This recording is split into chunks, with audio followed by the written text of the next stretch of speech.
আশা করি সবাই ভালো আছেন। মা ইউটিউব চ্যানেল বিডি মুরগি পালনের পক্ষ থেকে সকলকে শুভেচ্ছা জানিয়ে আজ শুরু করছি। আজকে আপনাদের সাথে আলোচনা করব ব্রয়লার মুরগির হিট স্ট্রোক নিয়ে। আপনারা জানেন সারা বাংলাদেশে প্রচুর পরিমাণে গরম পড়ছে।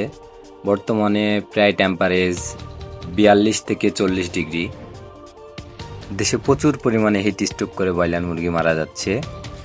তাই আজ আপনাদের সাথে হিট স্ট্রোক নিয়ে আলোচনা করব। হিট স্ট্রোক থেকে আপনার ব্রয়লার মুরগিকে বাঁচানোর জন্য আপনাকে কিছু পদক্ষেপ অবলম্বন করতে হবে, যেমন স্যালাইন পানি, গ্লুকোজ পানি, মাঝে মধ্যেই পানি স্প্রে এবং আপনার লিটার যদি বালি দেন কাঠের গুঁড়ার পরিবর্তে, তাহলে আপনার মুরগির জন্য ভালো হবে। খাবারের পট এবং পানির পট সমান দেবেন। কিছু ক্ষেত্রে পানির পট বেশি দিলে ভালো হবে।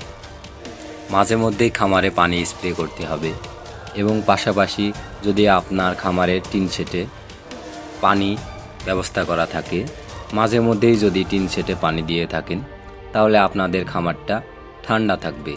আর ঠান্ডা থাকলেই আপনার হিট স্ট্রোক থেকে রক্ষা পাবেন। হিট স্ট্রোক কমানোর জন্য আপনাকে সিলিং ফ্যানের ব্যবস্থা করতে হবে। যদি সিলিং ফ্যানে সবসময় বাতাস দিতে থাকে, তাহলে আপনার মুরগির হিট স্ট্রোক কম হবে। পাশাপাশি আপনার হিট স্ট্রোক কমানোর জন্য দুপুরে 20 থেকে 30 মিনিট খাবার দিবেন না, তাহলে আপনার স্ট্রোকের পরিমাণ কমবে। কিন্তু অনেকেই এই ক্ষেত্রে বলবেন যে মুরগির ওজন কম আসবে, কিন্তু স্ট্রোক থেকে তো রক্ষা পাবেন। স্ট্রোক যদি বেশি হয়, আপনার মুরগি যদি মারা যায়, তাহলে দেখবেন বেশি লসে পড়বেন।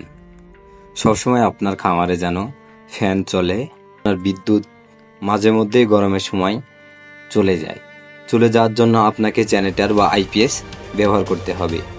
তা না হলে আপনার মুরগি 1 থেকে 1.5 ঘন্টা যদি বিদ্যুৎ না থাকে, তাহলে আপনার অনেক মুরগি হিট স্ট্রোকে পড়বে।